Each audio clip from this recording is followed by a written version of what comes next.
Voigt said that it is unlikely that the polls will stay open later or that his poll workers will work overtime.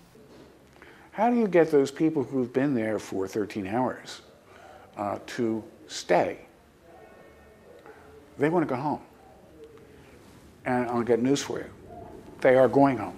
Unless you serve an order like that with somebody with a gun directed at that election board, they're going home. It's the media that is in hysterics. I mean, the average voter knows what they've been, where they're going.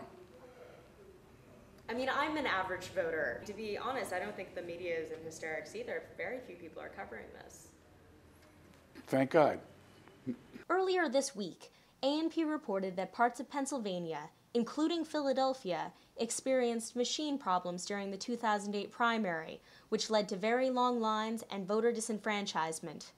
Now, the NAACP and the Election Reform Network are suing the state of Pennsylvania for not accommodating its citizens. They filed a complaint in Philadelphia federal court this morning, urging Pennsylvania's government to provide its citizens with backup paper ballots, just in case there are more machine failures on November 4th. They wrote, "In Pennsylvania this year, an unprecedented interest in voting, a record number of newly registered voters, and a well-established history of widespread electronic voting machine failures have converged to create a perfect storm that, left unaddressed, unquestionably will result in the disenfranchisement of substantial numbers of citizens." But the man charged with running the election in Philadelphia is unsympathetic to voters facing delays. One line is not justification for anything except waiting. Meet Fred Voigt. He's the Deputy Commissioner of Philadelphia and the former Executive Director of the Committee of 70.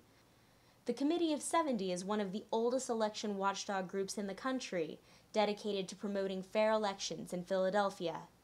When asked about Voigt's comments to the ANP, Zach Stolberg, President and CEO of the new Committee of 70, wrote, "I respect Mr. Voigt's knowledge of the election process, but I am disappointed that he seems to display a lack of concern about serious issues that could interfere with an individual's right to vote, including the long wait that some Philadelphia voters might face on Election Day." People are always going to have to wait in line. I mean, get a life. Voigt's comments during an interview with ANP are specifically cited in the complaint as an example of a woefully inadequate response from an election official.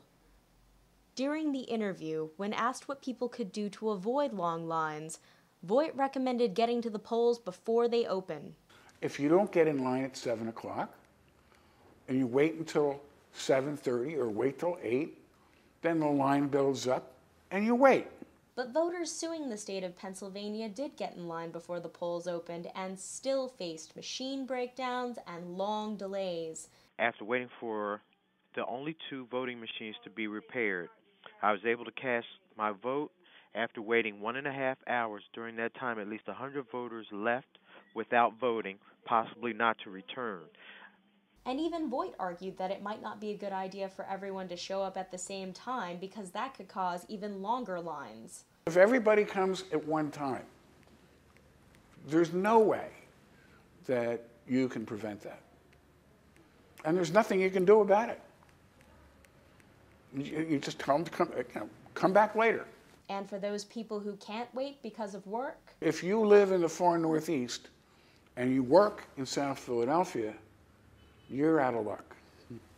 On top of all of this, many of Philadelphia's voting divisions are overpopulated.